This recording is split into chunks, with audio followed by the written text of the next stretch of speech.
আসসালামু আলাইকুম। আজকে আমি রান্না করব চিকেন দম বিরিয়ানি। এই বিরিয়ানিটা খেতে অসম্ভব মজা হয়, আর রান্না করারও তেমন কোনো ঝামেলা নেই। তো প্রথমে একটি পাত্রের মধ্যে আমি 2টা মুরগি রোস্টের মতো পিস করে কেটে দিয়ে দিব। এর মধ্যে আমি স্বাদ মতো লবণ আর 2 চা চামচ ধনিয়ার গুঁড়া, 1.5 টেবিল চামচ আদা বাটা, 1.5 টেবিল চামচ রসুন বাটা দিব।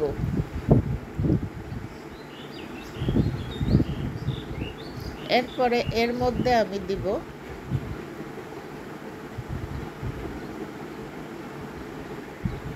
3 টেবিল চামচ টক দই।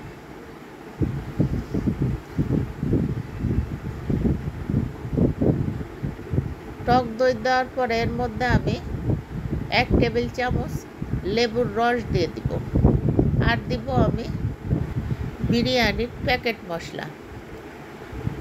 এটা আপনারা যে কোনো ব্র্যান্ডের নিতে পারেন। এখন দিলাম আমি কিছু পেঁয়াজ বেরেস্তা হাত দিয়ে ভেঙে দিয়ে দিলাম।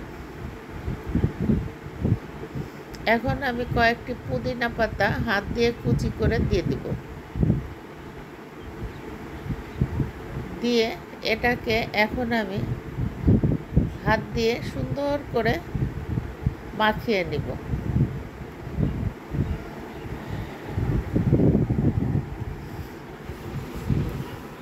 এবার এতে আমি যোগ করে দিব তেল। তো এখানে আমি পেঁয়াজ বেরেস্তা ভাজা তেলটাই ব্যবহার করেছি।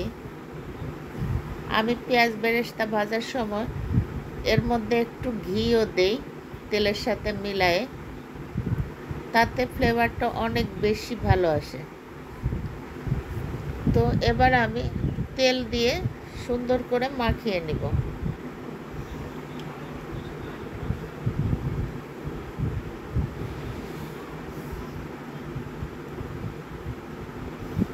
এখানে আমি প্রায় হাফ কাপ মতো বেরেস্তা ভাজা তেল দিয়ে দিলাম। তো আমার মাংসটা মাখানো কমপ্লিট। এবার আমি এতে কিছু আলু বোখারা অ্যাড করে দিব। আরও দিব আমি কিছু আস্ত কাঁচামরিচ মাঝখান থেকে ভেঙে দিয়ে দিব।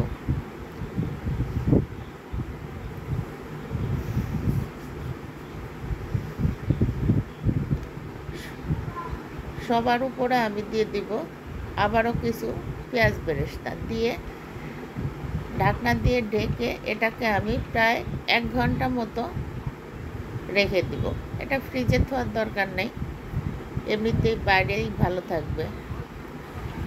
তো এবার আমি অন্য একটি পাত্রে বেশ অনেকটা পানি একদম ফুটিয়ে নিব। এর মধ্যে আমি স্বাদ মতো লবণ, কিছু আস্ত এলাচ, লং, দারুচিনি দিয়ে দিব। আরও দিব আমি 1 চা চামচ শাহি জিরা, আস্ত শাহি জিরা, আর 1 টেবিল চামচ রান্নার তেল। তো দিয়ে এর মধ্যে এখন আমি বিরিয়ানির চালটা দিয়ে দিব। এখানে আমি বাসমতি চাল নিয়েছি। বাসমতি চালের বিরিয়ানিটা ভালো হয়।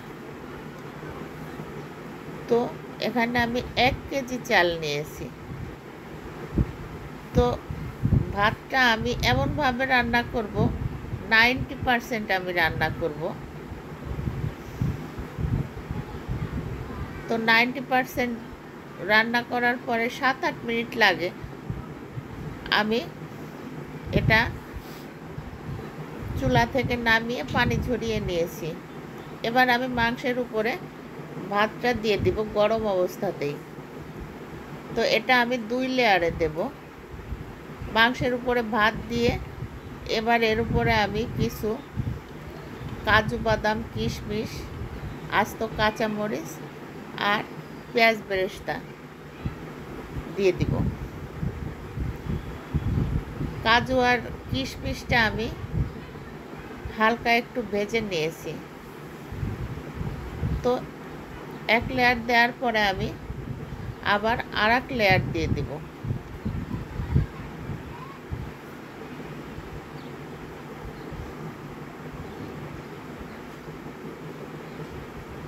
তো এভাবে আমি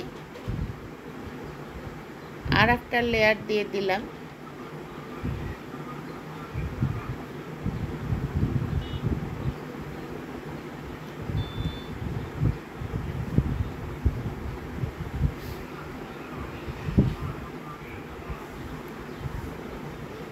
তো সবার উপরে আমি এবার দিয়ে দিব পুদিনা পাতা আর 1 টেবিল চামচ মতো ঘি আর হাফ চা চামচ কেওড়া জল। এটা দিয়ে আমি পাতিলের মুখ বন্ধ করে দিব।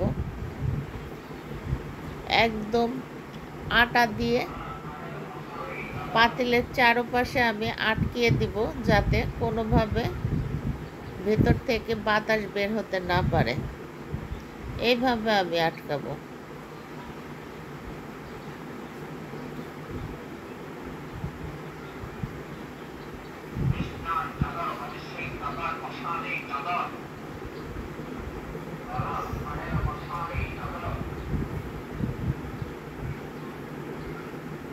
তো আটকানোর পরে এবার আমি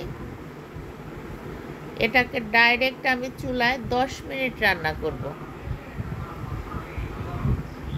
10 মিনিট পরে আমি একটা তাওয়ার উপরে দিব,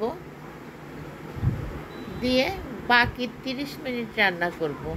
টোটাল আমি রান্না করব 40 মিনিট।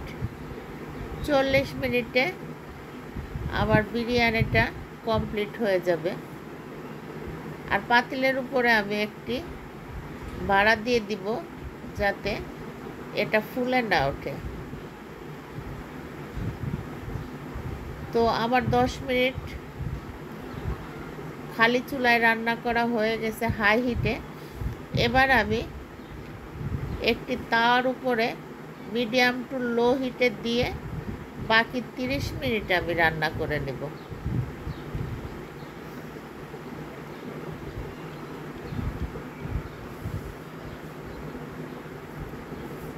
তো 30 মিনিট পরে একদম আমার বিরিয়ানিটা রেডি হয়ে গেছে।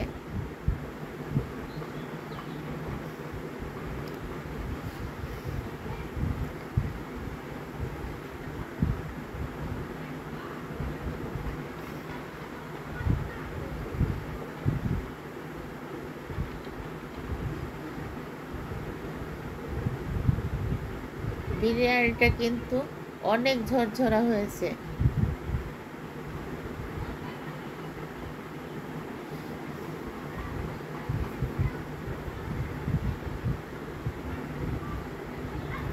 মাংসটাও পুরা সেদ্ধ হয়ে গেছে।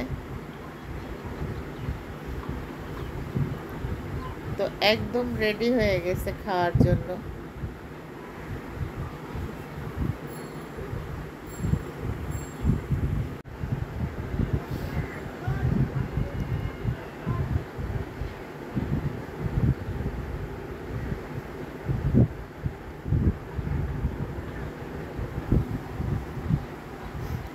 তো গরম গরম পরিবেশন করুন। এই বিরিয়ানিটা খেতে কিন্তু অসম্ভব মজা হয়। তো একবার আপনারা বাসায় এভাবে অবশ্যই ট্রাই করবেন। ধন্যবাদ সকলকে সাথে থাকার জন্য। আল্লাহ হাফেজ।